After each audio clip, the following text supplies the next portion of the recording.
What a day yesterday. Wow. What a day. Take us through the sort of different emotions at 9 a.m., midday, 3 p.m., and then into the close. Well, I suppose the morning was interesting. The market, there were tentative rallies and we kept on coming back. There was definitely no confidence in the market through the morning. We were languishing off the lows, but had come off. Everyone sat there waiting for a US Open. US cash opened. And it wasn't positive initially, but trusting that first move on the open, it's volatile, the spreads are wider. It's probably not the best time to trade. But going into 3 o'clock, there was a better bid tone. Yeah. Things were looking healthy, but then all the fun started. What do you mean? What was happening? It was quite funny because sat on the trading floor, we're there looking at the screen, market's rammed. What's going on? Getting no news. There's no news on the major providers, nothing coming through. Let's get the GIP up. But the linking on this is the humorous bit. Sat on desk, Raj, one of our traders, sat there. He's going, I just got a text from my dad saying that there's a 90-day suspension on tariffs. And none of us are there on the socials watching. Obviously, this is on Twitter somewhere. If you're following the right, go on Twitter. Right. We're hearing it from a text from a guy's dad. He claims he's not Donald Trump's mate, but who knows? That's the first we're hearing the news, and that's the news that's driving it. It's very easy, particularly of men of our age, to knock being on the socials. I know you're a big fan. I'm not. But this is what the market is moving on. Yeah. The algos are picking up that, and bang, that's why we've seen the market go. Everyone's scrabbling to be on top of buy the rumour. Take us through what happens when that tweet goes out. Who is scanning Twitter for that kind of stuff? For the past year, if you are a low latency trader, this is where you have to be because that's what's driving the market. So what's happening on those? I presume the first thing that happens if you're Citadel, you're pulling your liquidity out. You see this, bang, you come out the market. You've got no interest until waiting, come in at the wider spreads, clean things up on the wider spreads, but keeping the spreads tight, there's no interest there. So you pull some liquidity out the market, try and let the market stabilise. That's why we see these kind of gaps and the scramble. Right. Everyone's putting in an at-market order going through, and it layers on top, cleans out whatever's there. And stops. Well, if there's stops on the top side, they're obviously coming out. Everything's being triggered. That's the move we saw on the DAX was, and don't like to be anti-European. The German market makers are particularly poor. You might notice it. You might shout at your screens on a Monday morning as to why can't I see a DAX option? Right. This isn't an IG thing. This is the market makers in Germany are very, very cautious of sticking up their DAX pricing on DAX options. They like to wait to see a good 10 minutes of the cash open before they put anything up. Put their head above the parapet. But then yesterday, the move's happening. You're not facing that on our platform. DAX spreads in the market were 40, 50 points wide into that move. So yes, the market's moved 1,000 points. We're facing, if you want to trade the underlying those DAX futures, you're paying 40 or 50 points. Yeah. So because there was always the risk of that headline. Well, because no one knows what's going on. It's that uncertainty. Like there's obviously some news out there. What's the news? Verify the news. Nothing's verified. That's why we're not seeing it come through on a Bloomberg or on a Reuters. They won't publish the unverified stuff. True. CNBC, literally the anchor, had to decide whether he was going to go with the story or not, because they were saying to him, we've got one source, we need another. Okay, second source, go for it. He says, okay, I think we can go with this, but this is what we're hearing. But of course, then they're the first report. They've got the pros on the phone to the guy who the tweet's attributed to. Yeah. They get the denials. So it's the two sources you've got to be on top of. But I suppose the rolling back, and we were talking yesterday about similar markets. I alluded rightly or wrongly to September the 11th and there being no bids in the market then. As I'd seen the market going in sort of Friday afternoon, there were no buyers, no buy orders really out there. I think with these aggressive rallies, putting COVID to one side, which was just strange around, we're looking at 2008, where we weren't talking about social media. Everything was about what central banks were doing. The markets, very soft markets, were on tenterhooks because you were getting surprise emergency rate cuts. And this was always happening at 1:10.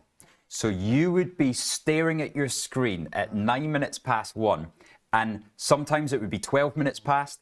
But if it was, we had a rule at the hedge fund, if it was red and fed then you don't even read the rest of the story, you buy it, because that was a rate cut, liquidity injection, saving AIG, whatever it was. Well, completely. But the last time I think I saw those sort of crazed, really sharp up moves were that 2008, where they were happening quite a lot. The concept of FTSE down 300 finishing the day unchanged moves that we were seeing through those, but they weren't on tweets, they were on central bank announcements. So I suppose it's those dynamics of the market have really shifted. Yeah. So how do you manage risk in that environment? Do you just have smaller positions and bigger stops, or? Well, smaller positions tend to be the key. That's it. When you're facing moves 3 or 4 times, intraday moves 3 or 4 times what you normally see. You don't, do you want to carry more risk into those kind of moves? It's a function. It's a function of the volatility. Is it prudent to do that? Probably not. No one can pick bottoms. No one can pick tops. And when your bottom when your bottom's disappearing by 3 or 4%, it's scary stuff. Don't go all in at once in these kind of markets. Yes, there's going to be the time when you did hit the bottom of the move and you didn't fully load up. But that concept of being able to average in, again, don't just do it because it went wrong. If this is your conviction play, that's where the opportunity is and the averaging in. It's all about surviving, because there will be much easier times to make money, right? Yeah. And if we have a look at vol here, so originally Sunday night, right? And then we stuck around that 33 level for a while. Then you see the US Open and we peaked at 33. And then there was aggressive selling of volatility down to the 31 handle, which is a big enough move in itself, isn't it? 33 to 31. Yeah. It's no fun until it's all the fun. Yeah. And then 31 to 25.5. I mean, what chance do you have? That's incredible. But when it was denied, why don't we go back up to above 30? What happened from that tweet over the rest of the day? Often what you see in that sort of strange way, an up move is accredited with much less import than the down move onto the VIX. So even though there might be the volatility onto the upside, and what we saw yesterday, and sort of people have been talking about it, the spike risk, the gap risk at the moment is to the upside on a Trump rolling back or something fundamental happening that changes the dynamics. I'm not entirely sure myself why a 90-day hiatus would change the dynamic. It's a rollback, something to give confidence that this isn't a cold winter coming on for tariffs is what the market's looking for. We've seen downside again. Keep on saying it. This was nothing new, that people knew this was happening, the tariffs. It's just that a line has been held and Trump's not for turning now, and that has put fear into the markets. How much downside is there just on the tariffs being in place? Yes, there's downside on recession, but those aren't quick moves. Recession moves are slow, gradual, Which is a vol of 25. Exactly. Yeah. Exactly. It's the uncertainty that drives the VIX, but it's generally downside uncertainty rather than upside uncertainty. But then generally as well, if I'm holding a load of risk from 5,600, 5,400, everybody's pain point was roughly the same, wasn't it? 4,800 to 4,900, that horrible feeling of those big red numbers on the screen and the sort of panic mode. If you've been flushed out, if you were going to be flushed out, you've been flushed out, which meaning you've got new people putting on risk that is from 4,900 upwards. So they're in profit. So they don't panic the same, even if we get back down to 4,850, do they? Because they're flat P&L. Okay, yeah, it's that rolling on effect, but that it's very much when we see these moves, the levels when you take out the position, these are so far away that you can't conceive, and 2 trading sessions you're there. That was mine. And your mind is processing, well, hold on, another 2 days, what does that look like? Anything's possible, even though part of you knows, no, it's not actually possible. Is this a story that makes the market fall 20% in 4 days, whatever you're looking at? No, it's not. But now I know it could happen again. Yeah, and it's very easy to forget, like COVID, one off, can't happen. 2008, it's never again. Have you seen any smart trades come through that you sort of step back and go, I get what they're trying to do there? So I was saying yesterday that there were lots of moves that were overdone that are not necessarily tariff affected. And I think still there's a lot of noise in the market around some of these stocks. And I don't know, looking at a stock that was an odd one to look at. It's only because I hold it for age. Like it's SSE, UK Utility, and the up move we saw in defensive UK stocks was as overdone as any downwards move, and we've seen actually those defensive moves come off even more of a reversal than the negative moves on the stocks that were in play, which is say some really strange market dynamics going on. It's got to be algos, right? Yeah. Nobody at home is sitting thinking, "Oh, I'll buy SSE here." The chart there of SSE. Look, and this is a mundane utility. There's no tariffs here with crappy numbers. Recently. You know, it's a very strange. But these kind of FTSE 100 stocks caught in a crossfire, and I suppose this is a different one because it was a rally. It was, you know, the only things up in the UK market on Friday were the utilities, but they were up loads. It's a sit back now, and Rolls-Royce being a classic, everyone likes trading Rolls-Royce. The volatility's good. Everyone remembers it from the fun they had when it was at 90p, 70p. You know, those little runs. So people like trading it still. Sit back was £8, which we were hitting a week ago. Mm-hmm. Was that the right price on defence spending? We've seen a lot of volatility sitting at £6.80, maybe £7 this morning. 6.64. Okay, it's tough to keep track. I know. What was the right move here? Is defence still the game? Like, are Europe going to stand by what they said with regards to defence spending? And in tariffs, of course, you're not buying any US manufacturers, certainly. Like, are these stocks oversold, or did the market just get overexcited? And that's something you can only make the decisions about yourself. But there has been irrationality. Like, both moves were perhaps overdone.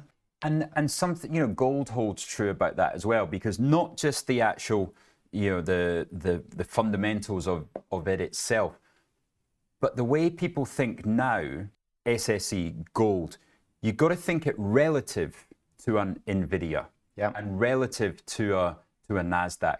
Because suddenly, if you price gold in terms of NASDAQ, then gold starts to look really expensive relative to where it was 3 months ago. Yeah, and gold is difficult to price.